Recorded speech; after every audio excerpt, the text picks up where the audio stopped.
Hello friends, this is Barbara from Wigs and Fluff. Today I have on, which one is it? The Voltage in Shaded Vanilla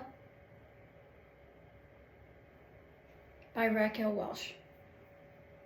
And I love this little wig because it kicks out here by the ears. That really helps me in my face.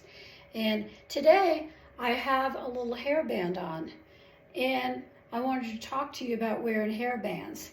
This is just a little hairband I got at the drugstore. And it makes a difference. When you're wearing these little short hairdos, it can make a really cute difference. And I absolutely encourage you to change up your hair, even though it's a wig, with things like hairbands. So this is a really cute one. It works on this hair, on my hair, and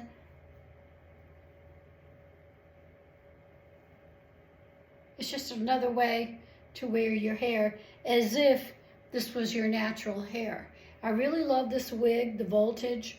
I really love the color, this vanilla color. It is really the prettiest little color.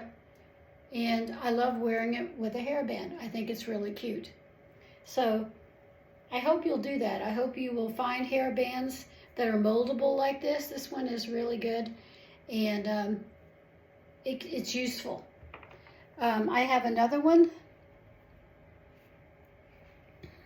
this pink one, which can be used as well.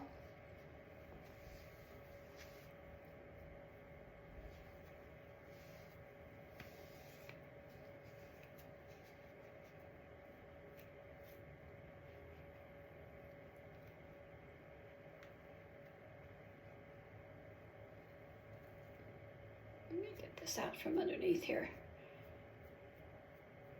There we go. So something like that can be cute. I really like that one. But there are many, many different kinds of hairbands that you can wear, especially with the shorter hairdos and even with the longer ones, that will look really cute. Here's another one. This one's going to look especially cute with this hairdo, with this little Voltage. So change it up. Do things like wearing a hairband.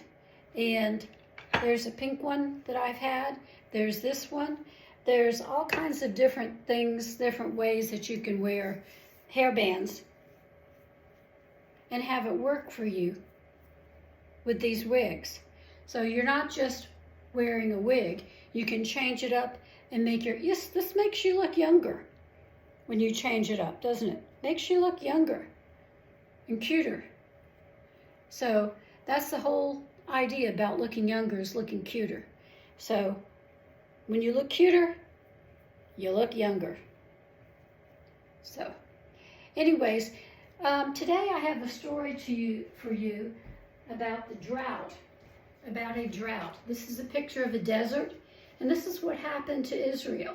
It turned into a desert. And this was during the reign of King Ahab.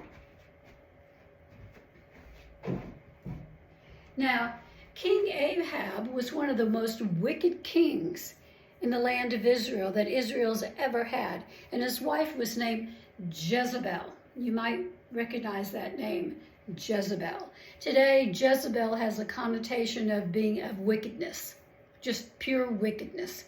And there are certain people in our society that might be called a Jezebel or have a Jezebel spirit. But anyways, that has to do with wickedness. And Jezebel was a wicked, wicked woman. And Ahab was the worst king ever. He was a horrible, merciless tyrant. And Elijah now was a prophet of God. Remember, a prophet is someone that God speaks to so that he can go and tell the people what God is saying. He speaks through the prophet to the people. So that's what a prophet is. And in those days, there was a prophet named Elijah, and he did what God told him to do. And Ahab was teaching the people of Israel to bow down to the false god Baal. Now, Baal could take any shape you can imagine. Cows, pigs, frogs, you name it, that was Baal. And people would bow down to these false gods. And that's what Ahab and Jezebel were teaching the people of Israel. And God didn't like that. And he told Elijah to go to Ahab and challenge him to a duel. And he said, we're both going to build altars. And we're going to see which altar and which God is real. So Baal had his prophets. Ahab had all these prophets of Baal. They went out there and built their altar. Elijah built his altar. And the prophets of Baal went about praying and crying and gnashing of teeth and biting their hands and praying down fire from heaven to ignite that altar spontaneously. Nothing happened. Absolutely nothing happened, because Baal is a false god, not real. Elijah built his altar and he prayed and he said, "Oh Lord, please send down your fire and consume this altar." And just like that, the whole altar just was consumed with flames, so that Ahab and Jezebel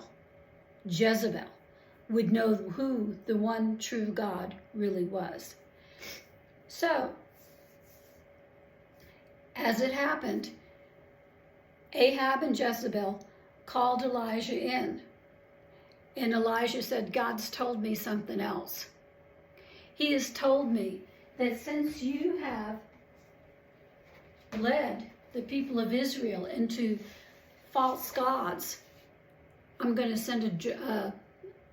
I'm going to send a famine. And there's going to be no food in the land for 3 years." So that's what happened. He sent no rain. There was no rain for 3 years. And it was a famine. And it was like a desert in Israel, like a desert. And Ahab got so mad that he said, "I'm going to kill you, Elijah. I'm going to kill you right now." And Elijah took off running, and he ran out of that palace, and he ran into the wilderness. And he just kept on running and running and running and running and running and running and running and running and running until he finally gave out of strength and sat down underneath a tree and fell asleep. And he slept there for a little bit, and pretty soon God sent him ravens to give him nourishment, because there was nothing to eat in this desert where he was. And so God sent the ravens to bring him bread and to bring him meat and water, so that Elijah could drink. There was a stream right there, so he could get water from it. And he sent water down there. Even though there was a drought, God sent the water down that brook so Elijah could drink from it, and sent the ravens to bring him food, bread, and for the ravens to bring him meat, so that he would be strengthened, because God had other plans for Elijah, and he didn't want him to die in the desert, in the wilderness. Of course, he was still afraid of Ahab and still afraid of Jezebel, but that's another story for a different day. So I hope you enjoyed that story today about Ahab and Jezebel. And this is a painting that you can find on my other network, on my other channel, Barbara Wiley Art. We did this yesterday. Now this is just a plain abstract background, and I'm going to teach that today on that channel, how to do it. There's nothing really to it, but I'm going to demonstrate it. You just get some green, and maybe some yellow, and 2 different colors of green, and maybe a little yellow, and even maybe a little red or orange, however you want to do it.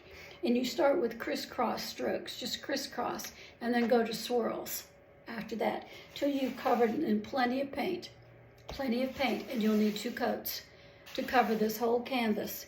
And then you paint the sides, of course, because we always paint the sides to make our our piece look finished. So then you have a beautiful background. See, this looks like a greenery. This looks like a bush, doesn't it? Like a bush or something. And here's this daisy, this pretty little daisy growing in this bush. And here's a half a daisy one that's not quite bloomed out all the way. See that? And yesterday I showed on my channel how I do the centers. Look at that center. You see that daisy center? It's like 3D. And there's a trick to that. So go over on Barbara Wiley Art and you'll find out what the trick is to making that center 3D, making it stand out. So I hope you enjoyed the story today, and I will see you later.